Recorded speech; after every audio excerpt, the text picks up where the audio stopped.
Keluarga Indonesia bahagia.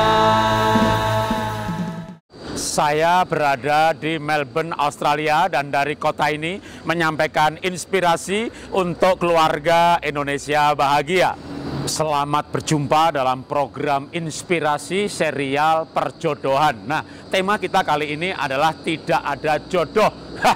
Masa ada orang nggak ada jodohnya? Ya, karena ada orang bertanya kepada saya, Pak, gimana kalau ada seseorang mengambil keputusan selibat, tidak menikah?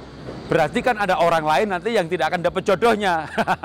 Ya, itu kalau kita punya konsep perjodohan bahwa Tuhan ini membuat bumi ini seperti sebuah panggung drama di mana Tuhan sudah tentukan si A bakal menikah sama si B, kalau si B mati maka A nggak menikah, atau kalau si A selibat B-nya nggak bakal menikah. Bukan seperti itu. Tuhan menciptakan manusia dengan kehendak bebas sehingga si A bisa menikah dengan C, D, atau E sesuai dengan keputusannya. Tuhan hanya menentukan syaratnya seiman dan sepadan, tapi Tuhan tidak menentukan pribadinya. Nah, kalau ada seseorang yang misalnya mengambil keputusan selibat, ya maka tidak akan ada orang lain yang tidak akan dapat jodoh ya. Yang penting adalah begini, saya bahas soal orang yang selibatnya. Seseorang boleh tentunya bagus sekali seperti Paulus, karena dia cinta Tuhan, karena dia mengasihi Tuhan, dia tidak mau pelayanannya diganggu atau tidak bisa fokus, maka dia mengambil keputusan untuk tidak menikah dan fokus melayani Tuhan.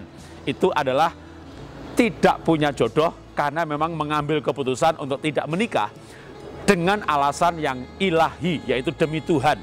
Boleh juga bukan soal demi Tuhan, tapi demi sesama. Misalnya anak yang paling besar ya, lalu dia mengambil keputusan, saya akan hidup bagi adik-adik saya, keluarga saya, orang tua saya secara finansial miskin, dan saya akan bekerja keras untuk membiayai sekolah adik-adik. Sekolah adiknya ada yang insinyur, ada yang dokter, ada yang sarjana hukum, semuanya mereka sekolah. Dan ini si kakak ini hanya lulus SMA dan bekerja keras membantu adik-adiknya. Saking sibuknya dia bekerja dan untuk adik-adiknya dia tidak menikah.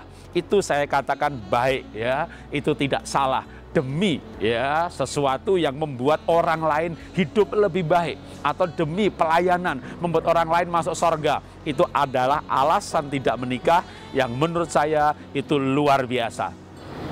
Saya tidak suka atau enggak setuju kalau seseorang itu tidak menikah tapi alasannya adalah kecewa, kepahitan, atau trauma.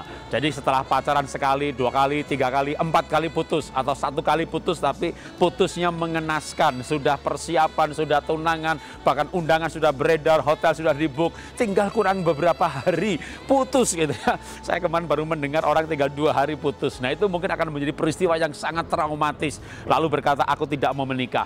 Ini adalah alasan traumatis, bukan alasan pelayanan atau panggilan Tuhan seperti Paulus yang karena cintanya kepada Tuhan tidak menikah.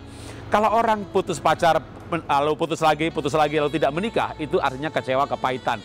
Wah, orang ini nggak ada yang benar semuanya. Ada, ya, saya benar. Ya kan? Ada banyak orang yang tidak mutusin orang lain, itu ada. Memang banyak juga yang tidak benar, tapi tidak semuanya. Ketika melakukan generalisasi bahwa semua orang tidak baik, tidak ada orang setia di muka bumi ini, semuanya pecundang, semuanya pengecut, semuanya hidup porno, nggak ada yang hidup kudus, itu berarti kecewa, kepahitan yang lalu menganggap semua orang sama seperti yang pernah melukai atau menyakiti dia. Maka saran saya, buang kecewa, buang kepahitan, bangkitkan kembali harapan, carilah pasangan hidup dan menikahlah. Kecuali Anda sudah pulih, Anda sudah bangkit, lalu akhirnya Anda mengambil keputusan tidak menikah. Tapi kalau itu menjadi motivasi awalnya, maka tidak ada jodoh karena Anda yang membuat sendiri tidak punya jodoh. Makanya Paulus berkata bahwa ada orang tidak menikah karena dibuat orang lain tidak menikah, atau dia sendiri, atau karena Tuhan. Maka Anda harus menjadi orang yang kalau toh tidak menikah, itu karena Tuhan atau karena mencintai sesama.